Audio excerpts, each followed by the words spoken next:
Everybody, welcome back to the Capital Seat. We got Eddie, young man, young investor, influencer here from the Bahamas, now living in the Birmingham, Alabama area, 130 units under management. And he also owns a property management company. So he's doing some pretty exciting things, some growing things, and he plans on growing, even far more this year. So Eddie, thanks for coming on. Appreciate you taking your time out Appreciate of your it. busy schedule, man, to come talk to us. Now, thanks for having me on, Chaka. I really appreciate it. Thank you.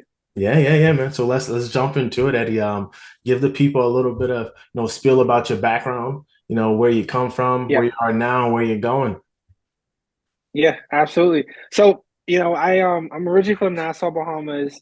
Moved to the States at about 18 years old. The place I'm from is a very small island. It's about 21 miles long, and we have like a funny little joke. If you run too fast, you'll end up in the ocean. That's how small it is. So, really, like small town guy. What I'm saying? Just came to the States to try to live out that American dream. Take advantage of the opportunities that are here. So, from 18 to 28, in 10 years of being in the States, I've graduated college, started my real estate career, got into multifamily investment, which is what I do full time right now, and also started a property management company. Okay, nice. And for Yeah, all of you, most of you might not know it looking at Eddie, but he was an elite tennis player, right? You were an elite tennis yeah, yeah, player in college. I like it. So okay, yeah. you graduated college, started your real estate career. So where did that idea come from? Starting in real estate, or what was your first property? How did you swing into this area? Yeah. So the idea, I would definitely say it stemmed from multiple areas. The Mhm. first one being back home in the Bahamas, my family on both sides had some hands in real estate in certain capacities. So on my mom's side of the family, they owned some small rental properties that me and my cousin, my older cousin, we used to actually help out with as far as like the unit terms as we were growing up, whether it be Mhm. like painting units or removing trash or whatever like that. So I saw like that side of it growing up. On my dad's side, he used to be an agent, and he used to be a broker as well. So I kind of saw the sales side of it too. Never really, as a kid, thought that I would end up in real estate. But like Mhm. a lot of people, you end up doing kind of like what your parents do. Like it's just Yeah. crazy like that. So that's kind of how it panned out for me. That Okay. was like the origin, like how I initially started learning about it. Okay, sweet. And then, so you, Mhm. of course, you grew up in it, and you said painting, cleaning up and out trash. And we'll Yeah. get to it later, but I think that kind of segues you and helped you in starting your property management company. So, um, you doing that? What was your first property that you acquired, man? First property. So first property, this was in 2017. Mhm. Was about 23 years old, duplex apartment complex. And a little bit of backstory with that one. I actually bought it from a mentor of mine. So when I was in college, I was interning with a real estate investment company Mhm. in Birmingham, which Mhm. is 45 minutes away from where I went to college at. And basically, this company, this owner of the company, he had owned about like a smaller rental portfolio. He had about 11 single family homes. He had one duplex. And as I got further along with him in the internship, I told him, I wanted to buy my first property. So, he showed me the single family homes, but eventually, the duplex is actually what I was interested in purchasing. Okay. And it was tough because he didn't want to let go of the property initially, but we were able to work something out and get a good win-win scenario for both of us, and we were able to get the deal done. What was it about the duplex that stuck out to you over that single family portion? Well, scale. So even even at that age, back then it was always like scale for me. I like Mhm. to think about each property that you're purchasing as an individual business, right? Mhm. And when you think about it like that, how many businesses do you really know have one customer, right? That's how I look at single family homes. It's seldom that you'll find a business that has one customer. But a single family home, you have one opportunity to collect revenue. So you can literally go from 100% revenue to 0% revenue in any given month, right? I can go from me getting some cash flow to me having to pay the mortgage out of my own savings account, right? The cool thing about owning a duplex is even if one person doesn't pay you, you still have about 50% of revenue. and you at least could pay your mortgage and you wouldn't be out of pocket, right? And Yeah. as you scale up, you see how important it is, just out of the fourplex. One person doesn't pay you, that's 75% revenue collected. So, I mean, from early on, I always saw the benefit of having some scale. So that's why I started out with the duplex. Okay. So was it anything you learned from that duplex? Were you managing yourself? Were you going in yourself, tackling Well, I still live here today. I still live here today. So Oh, this is, nice. I live on one side, run up one side. I actually just paid it off 3 days ago. So I own this Congrats, property. man. I'm free and Nice. clear. Thank you, thank you. As far as lessons learned from it, I mean, honestly, it was a great decision. Like for me at the time, I mean, I was renting, I was paying about $1,200 in rent at the time, and I needed a way to get revenue, but then also lower my expenses. And at the time, it just was a really good decision. It's still, I think it still is. I mean, it set me up to where I could get lower expenses, basically house hack, live in one side of the duplex, run out the other side. So basically, cut down my living expenses to where I could do real estate more full time. Hmm. So definitely think it was a great decision, on that end. Okay. So when did you start to scale up to the bigger units? After the duplex, went ahead and got a 4 unit that same year. This was in 2017. So after the 4 unit is kind of like when I really scaled up. The guy I bought the 4 unit from owned about 200 units in the area, and we ended up in a short-term partnership on a 32 and a 75 unit deal. And I was in that like more passively, so I wasn't really doing the day-to-day stuff. But that's kind of like how I got my introduction into large multi. And then I did that for about a year in 2018. And then after that, went on and did my first 36 unit deal where I was the lead sponsor and I was doing all of the day-to-day work. Hmm. So when you say you were more passive with that partnership that you had, what exactly do you mean by that? Yeah, yeah. So the value I basically brought to the table with that one was I didn't have any more capital. I spent all the money I had saved up on the duplex and the 4 unit purchase. So Hmm. now I'm back to, not really any liquidity to purchase a deal. So what I did was he had a need to find properties. He was having some difficulty finding good deals.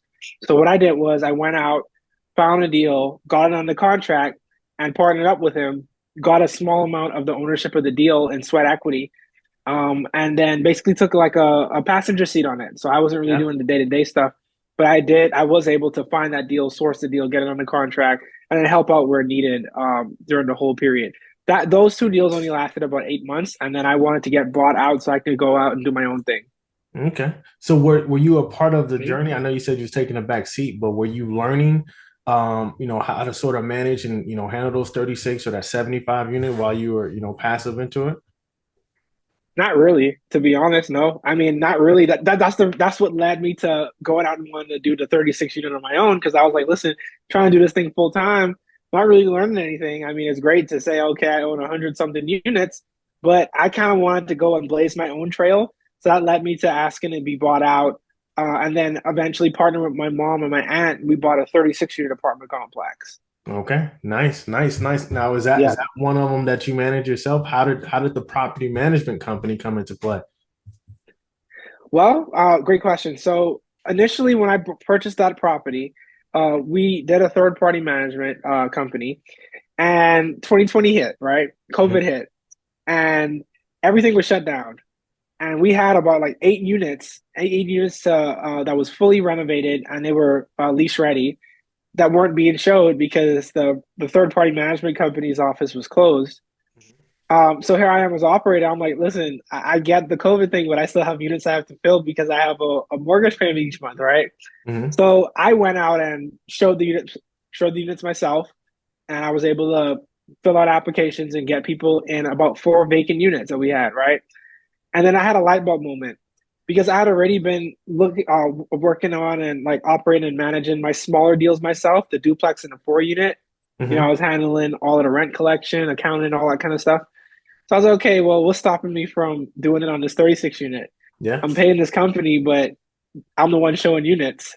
So why don't I take that same money and try to blaze my own trail again? So that's kind of what led me to start the property management company. It was basically, hey, I have this opportunity where I see I may be able to do this a little bit better. And I have more of alignment of interest because I own the deal. Yeah. The third party management company doesn't own the deal. So no one is going to really take care of your property better than you. That's how I feel about it. You're Hmm. going to be the most interested party in a deal that you own. It's never going to be the third party manager. So if I can start something early on and grow into it Hmm. in 5, 10, 15 years, I'll be glad I did that because it would allow me to have a lot of infrastructure. Yeah, 100%, man. So what are some of the key benefits of being your own property management company? Uh, Definitely, you can dictate what your property management fee is. I mean, that's one thing right there. When I'm competing for a deal, that may allow me to charge a little bit less in certain cases, if the deal calls for it. Allows me to be a little bit more competitive on the purchase price. Also, with us being focused in the Birmingham market and having this infrastructure locally, we can leverage a property manager across one or two properties or a maintenance tech across one or two properties. So you have more scale, economies of scale. And Okay. then also, as you're a sponsor, that's a value add that you have as a sponsor, being vertically integrated and having a second arm to the business that complements acquiring apartments, right? Hmm. So I just thought, especially as a young person, I don't have millions of dollars in the bank. So I thought about like how can I bring the most amount of value or how can I set the stage for the next 5 to 10 years where I can show or bring more value to a collaborative group. So one of those things is having experience managing or owning a property management company. Okay, nice, man. So you ended up being in Yeah. the Birmingham area.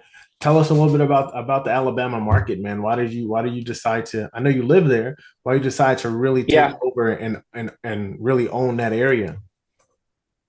Yeah, I mean, a lot of people say, invest where you live. I mean, as long as it makes sense. So if Hmm. you like in Cali or in New York, that may be kind of difficult. But being in the Southeast, I mean, Southeast is known for its real estate, just the prices and the ease of getting into the market. Hmm. So it just so happened that, Birmingham is a strong market, strong job growth. It's the largest actually population by metropolitan statistical area in the state of Alabama. So you're talking about the largest city by population. And it's a ton of jobs here, and a lot of people come into the city to live. So when you have that type of positive demographics, it's just natural to, gravitate towards owning multifamily here. So a combination of being in a solid market, being here locally, Hmm. and those two things kind of like was led me to, go ahead and invest like where I live.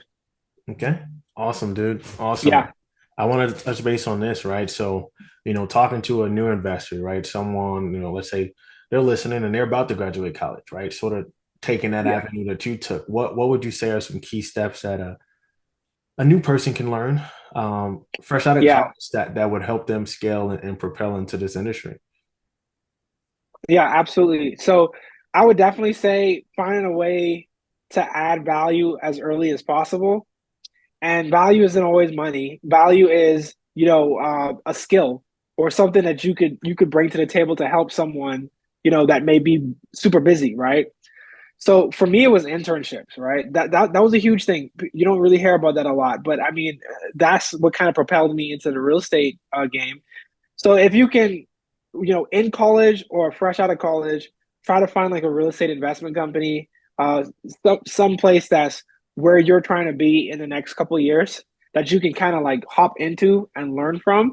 That's a great way, especially when you're young, because you have less obligation to get as much experience without having to go through the hard knock lessons, right? Hmm.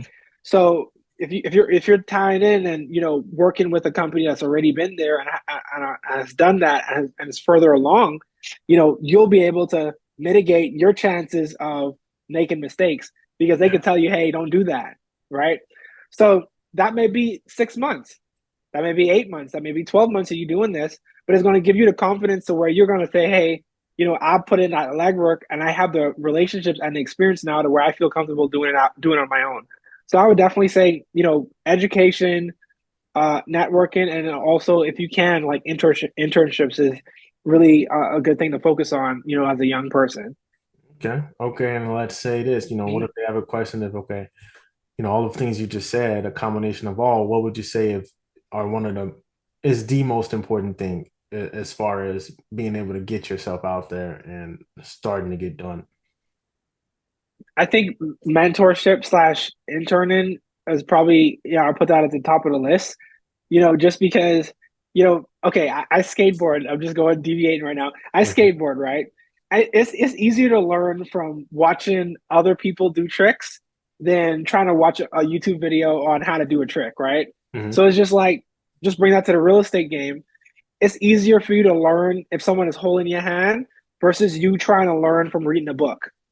So I would definitely say, if I have to pick from the three, Mhm. getting in front of the right people, interning or getting in the room, or paid mentorships, free mentorships, whatever you need to do to get with the people that are at where you're trying to go is you're gonna fast track your journey basically. Yeah, yeah, and like there's many ways you can go Yeah, find these people, right? You can, like you said, paid yeah, mentorships. You can search those up, get references.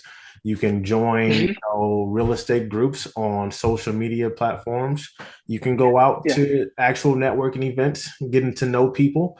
So mhm, many ways you can go out there and find mentors or people that are doing what you want to do. So, Eddie, throughout your yeah. internship and the last few years, what do you say you do best for your company?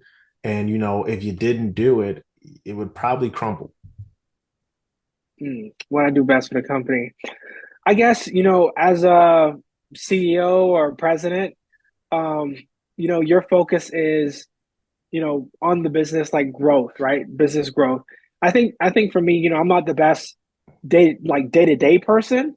Even though I could do it, I know like that's not my huge skill set. I need to find people that I can add to the team that can complement my skills. I think my skills, as far as like a company is concerned, is overseeing teams, right? Overseeing the team, giving direction on how we need to go about our processes, um, going out and finding deals, networking and building relationships with investors. Those are the type of things that I think I'm better at. I'm not the best at bookkeeping and doing reconciliations for my company. So what I do is I have an accounting team, right? Mhm. I'm not the best at taking calls from tenants, right? So I have a property manager, right?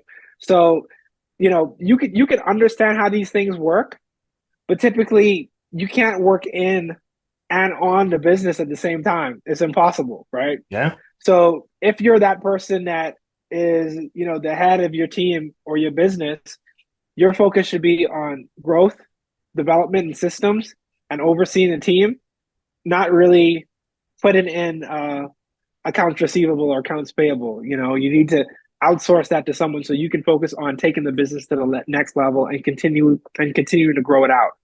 yeah, 100%. I like what you just Mhm. said there. You can't grow the business if you're in the business, right? You got to be from outside Exactly. and being able to actually scale and do the things. And he's putting a lot of emphasis on the last few things he says about having a team, right? Having the people that can come Yeah, and do those things that maybe you're not the best at, so you can focus on what you're good at. So finding your niche, that's finding right. what you can do, finding how you add value and get pretty damn good at it and find other people Yeah, to fit the other puzzle pieces for you, man. So um that's right.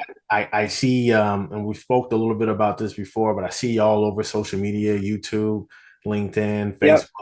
Facebook. Can you speak to the importance of having a strong social media presence? No, absolutely, absolutely. So, I mean, I'm from a small country, right? Like, folks don't really like their business out.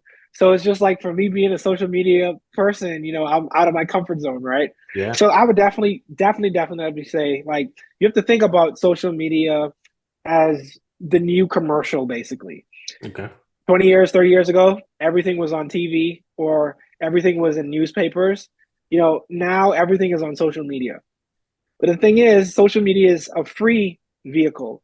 So I think about social media as a free way to promote and tell the story of my business. It's basically a storytelling avenue, right? Hmm. As a business owner, it's not really about Eddie as an individual. It's about Simonet Multifamily. It's about Simonet Management. So when I'm getting on social media, I'm representing my company and I'm trying to tell that journey and that story to so people can understand where I was in the past, where I currently am, and where I'm trying to go in the future, right? if I'm not telling that story consistently, what I've done in the past, where I currently am, where I'm trying to go in the future, people don't really know what I have going on. And if people don't know what you have going on, how are they going to help you, or how are you going to help them, right? Yeah. So you have to like let people know what you're up to, and social media is a great place to do that because we spend more time on our phones and in front of our laptops than any other generation, you know. Yeah. So the sooner you can have a strong social media presence, the sooner you can like separate yourself in your respective industry. Basically separate yourself. I would say. Yeah. And I've talked to quite a Yeah, few people, and the what you just said, you're from a small country, right? Small yeah, place, people don't like putting their yeah, business out there, right? So how do you get over the exactly. stigma? How do you get over the stigma or the fear of putting yourself out there? Starting to talk about what you're doing, putting the videos of yourself out there. How do you get over sort of that fear, that hump? Well, how did you do it? Yeah, I detach myself from it. It's not about Eddie Simonet. You know what I'm Okay. saying? It's not about me. I'm the face of the company, right? Hmm. But that is, it's not about how I feel. It's not how, it's me promoting my business, right? Hmm. It just so happens that my face is there. So Hmm. sometimes, like Mr. Clean, basically a Mr. Clean commercial. I'm just going off Yeah. on a tangent here, but a Mr. Clean commercial, right? The CEO of Mr. Clean isn't that bald head guy, right? That's the face of the company. Yeah. But I'm starting out right now, so Hmm. I am the Mr. Clean, basically, right? I'm the face person, Hmm. and the company may get to a point to where it's not a face person anymore. I mean, it's someone else.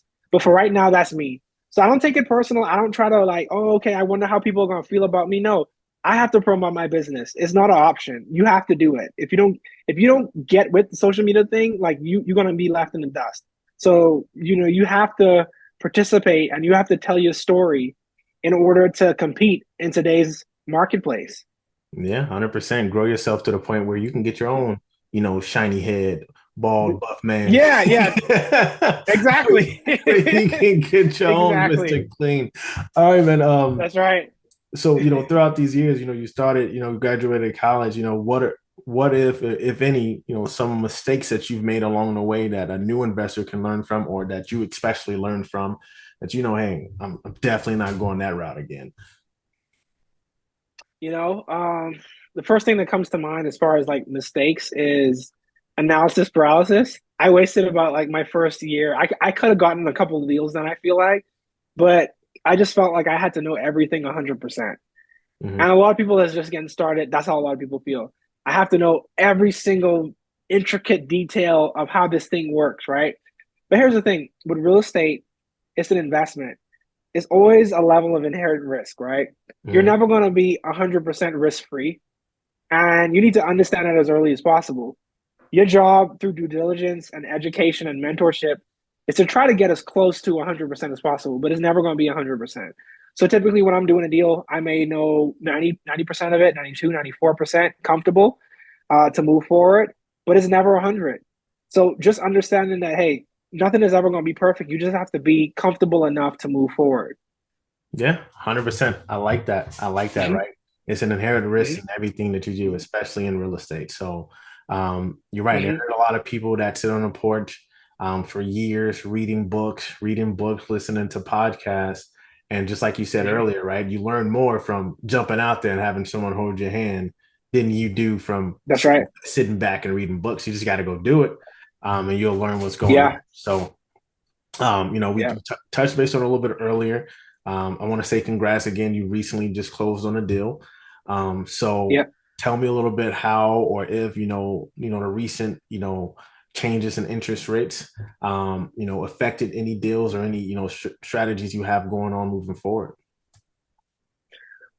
So you wanna do like moving forward, or like my Let's particular deal let's that I let's just closed and moving forward? let's start from the deal what you just did now, and then what you Yeah, learned from there that's going to help you move forward. yeah, yeah. Absolutely. Great questions. Great question. So definitely, it was a challenge getting this one done, bro. Like it took about 6 months to get this deal closed, Hmm. and interest rates did not help that. So we got this deal under contract around, I would say, the end of Q2, beginning of Q3 this year. At that time, that's when the Fed had just started doing the rate hikes. Hmm. And it was a challenge with us trying to figure out and try to solve for what type of debt option that we want to have, right? We were looking at bridge options, we were looking at fixed bank options, and then we also were looking at agency. And inevitably, we went with agency Hmm. because mainly because it has the opportunity to lock your interest rate at closing, right? So as the rates were continuing to climb and climb and climb and climb, our rate stayed at 5.12%. Hmm. A couple months later when we were getting ready to close, our rate still was 5.12%. Okay. But our broker told us for whatever reason, if this loan got delayed and we were past that period on when the lender can hold that interest rate, our rate would have went from 5.12% all the way to 6.25%.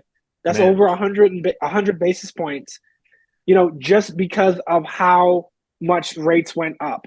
So fortunately, we were able to find the right debt product to hedge ourselves from that inflation and from those rate increases. Hmm. But definitely the market is up there now. So as we continue to look at more deals, we're having to go lower on the purchase prices or try to get a little bit more creative as far as, is a seller going to do seller finance like how it was in 2017, right? Hmm. So interest rates are high right now. So pricing is coming down. And right now the challenge is trying to find a balance between the two, between the price and where interest rates are to try to solve for a deal. So since our last deal, we in January now, we closed about a month or so ago. We haven't gotten anything else on the contract just yet. But as we're looking at deals right now, that looks to be the challenge that Hmm. we have to solve for. The higher interest rates and trying to get either creative or try to get a purchase price that still allows us to hit our returns, based on the new interest rates that we're in today. Okay. So being in that Alabama market, what's your criteria? Like what are you looking for as far as property wise, scale, size, or class, whatever? Yeah. Right now, moving forward, our focus is on more management play type deals. So we're looking at deals that have occupancy of at least 90%. We're looking at areas B, or C class areas, preferably A and B class areas. We're looking for B to C class assets, 1975 or above as far as the age of it.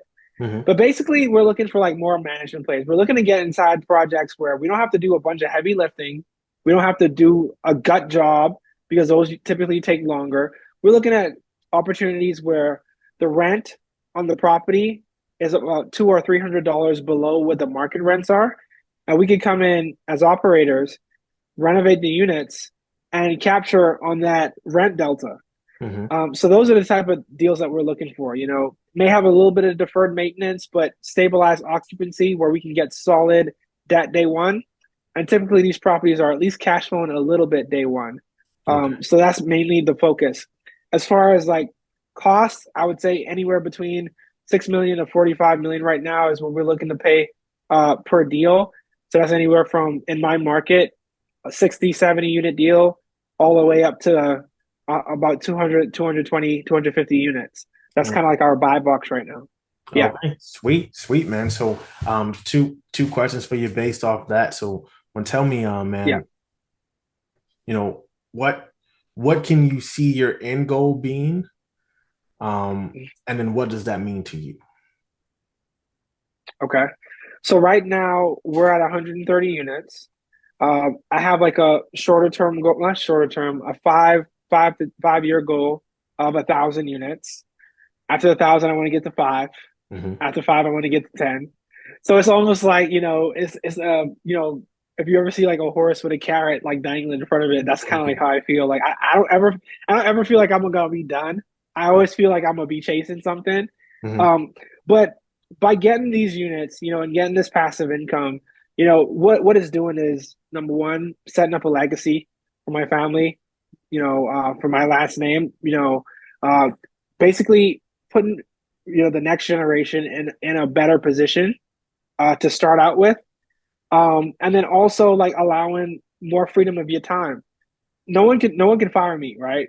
That's Hmm. one thing. I haven't had to punch a clock since 2017, And it has been challenging, especially starting a business. It is challenging. It's hard, but when you really think about it, okay, every day I'm in this business, it's like I'm building a foundation, brick by brick, brick by brick.